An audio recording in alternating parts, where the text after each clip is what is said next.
Bismillahirrahmanirrahim. Waltakum minkum ummatun yad'una ilal khairi wa ya'muruna bil ma'ruf wa yanhauna 'anil munkar. Assalamualaikum warahmatullahi wabarakatuh. Alhamdulillah wassalatu wassalamu ala rasulillah mabad. Allah berfirman, wajahidu bi amwalikum wa anfusikum. Berjuanglah kalian, berjihadlah kalian melalui hartamu dan dirimu.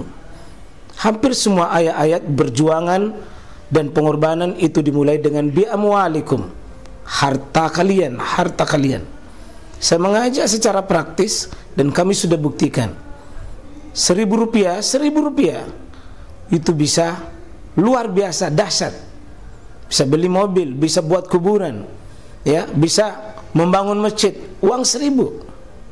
Mari kita satukan uang 1.000 kita. Nanti kami jemput di rekening ini, insya Allah bisa kita buat. Di rekening ini, insya Allah kita buat sebuah kekuatan umat dengan Rp1.000. Rp1.000 dahsyat. Simbol serahkan diri. Angkat tangan. 2 pasukan angkat tangan. Ketika kita Allahu Akbar, Allahu Akbar. Hakikatnya ya Allah, tidak sanggup hamba ini menghadapi hidup ini kalau bukan dengan hadirnya rahmat-Mu.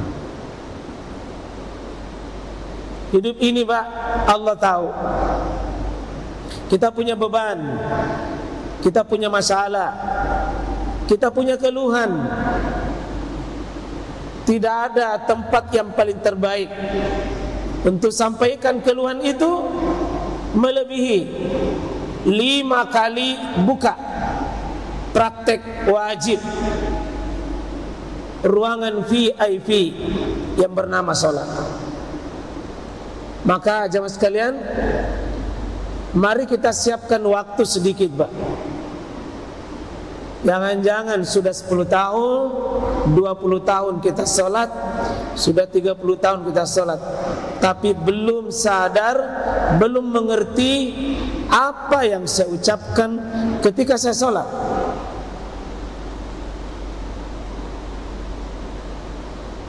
Sholat adalah komunikasi. Yang namanya komunikasi Pak, ada sesuatu yang disampaikan. Dan tidak enak komunikasi Bapak kalau kita tidak paham apa yang kita sampaikan. Inilah bagusnya sholat, memahami apa yang dia baca.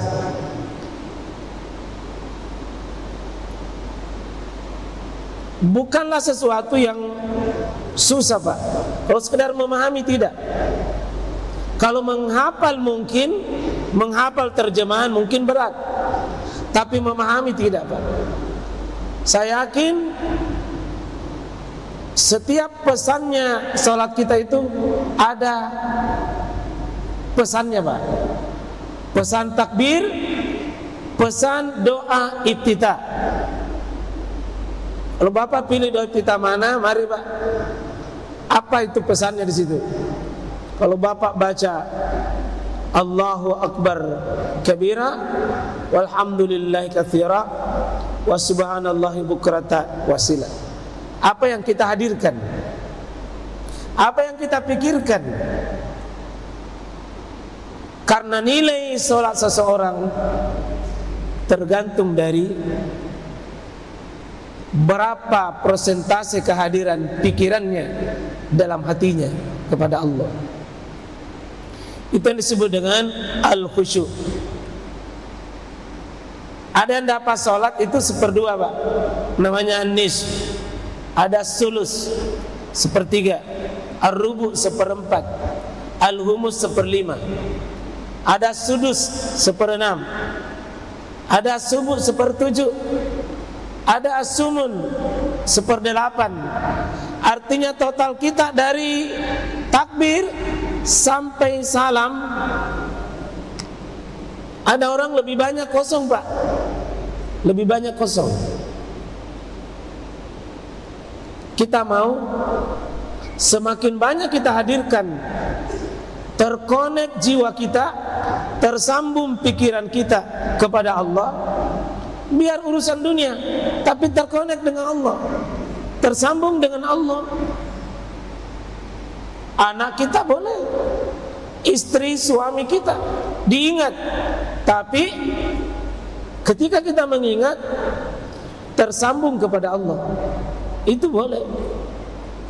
Karena hakikatnya solat ini sedang mendialogkan masalah kita, sedang menyampaikan hajat kita, sedang menyampaikan kebutuhan kita, sedang menghadirkan rasa takzim, menghinakan diri di hadapan Allah Subhanahu wa taala.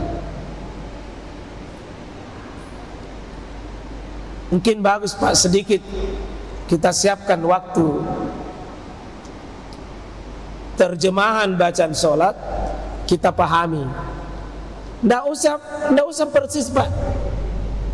Cukup kalau saya baca taus, karena setiap kita mau baca Fatihah Pak, terutama di rakaat pertama, jangan baca-baca langsung Al-Fatihah. Hadirkan taus, hadirkan basmalah. Ketika kita baca taus, a'udzubillahi minasyaitonirrajim, apa yang kita ingat? Apa yang bagus kita hadirkan? Kita sadar Pak, bahwa makhluk Allah ada yang ditugasi menggoda. Inilah yang menghancurkan kita Pak. Ini yang tidak pernah tinggal diam, tidak pernah memelihat kita baik. Allah beri fasilitas kita Pak, bahwa setan itu makhlukku, saya yang bisa kendalikan. Maka Allah mengatakan, minta tolong kamu kepada saya yang punya itu. Dan bentuk kita minta tolong Pak, supaya tidak dikuasai oleh setan, tidak diganggu oleh setan, tidak dirampas amalan-amalan kita oleh setan. Salah satu lafaznya, a'udzubillahi minasyaitonirrajim. Terutama Pak, ketika kita mau baca surah Al-Fatihah, lepas doa iftitah, baca bismillah, bismillahirrahmanirrahim. Butuh itu Pak, karena berulang-ulang kita hadirkan bahwa namamu ya Allah yang punya Rahman dan Rahim, Engkau yang punya. Tidak ada nikmatnya hidup ini kalau Engkau cabut. Bismillahirrahmanirrahim, atas namamu hamba ini minta, atas namamu hamba berdoa, atas namamu hamba mengeluh, atas namamu hamba sampaikan kepentingan ini. Engkau punya sifat mewakili seluruh sifat yang lain, Ar-Rahman, Ar-Rahim. Dua sifat ini dihadirkan mengawali bacaan penentu salat kita Al-Fatihah.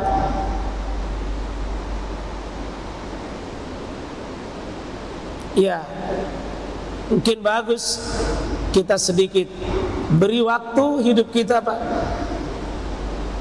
untuk ada upaya membuka sedikit lembaran-lembaran terjemahan bacaan salat, baru kita maknai. Biar tidak dihafal, Pak, tapi cukup diambil pesannya sedikit. Ketika kita ruku, membungkuk,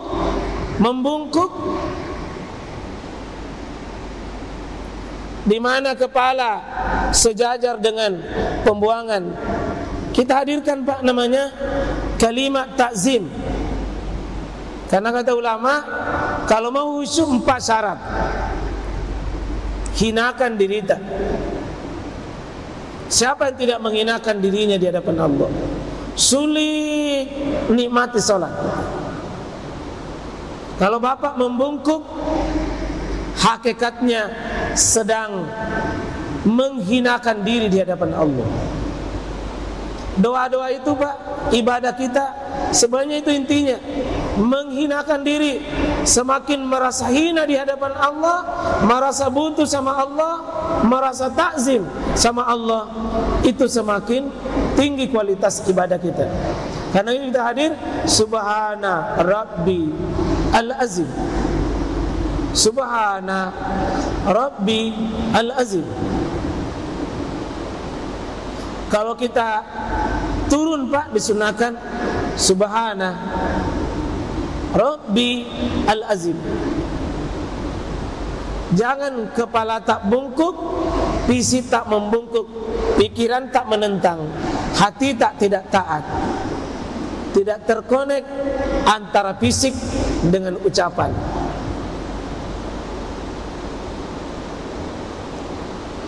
Begitu juga Pak, Sami Allahu liman hamidah.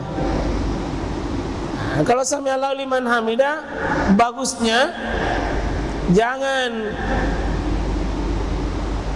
yangki belum rata di atas turun ke bawah, belum lurus punggungnya sudah turun, seolah-olah mengatakan, katanya kau memuji kepada saya, mana pujianmu? Di itidal itu puncak pujian.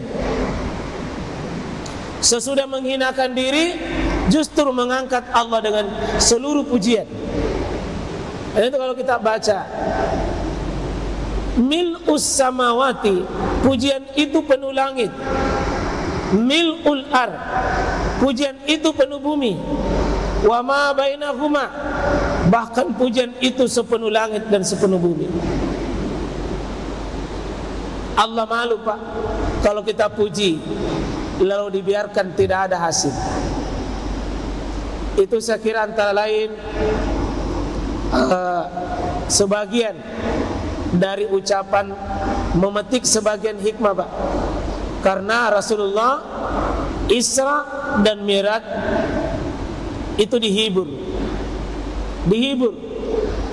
Kita ini Mi'raj berarti hakikatnya dihibur. Salat itu bukan beban, tapi salat itu kenikmatan Pak. Salat itu kebahagiaan, bukan paksaan, tapi kenikmatan, kebahagiaan. Karena itu Nabi mengatakan, arihna bis salat, hibur kami dengan salat, tenangkan hati kami dengan salat, kasih tenang saya punya jiwa dengan salat.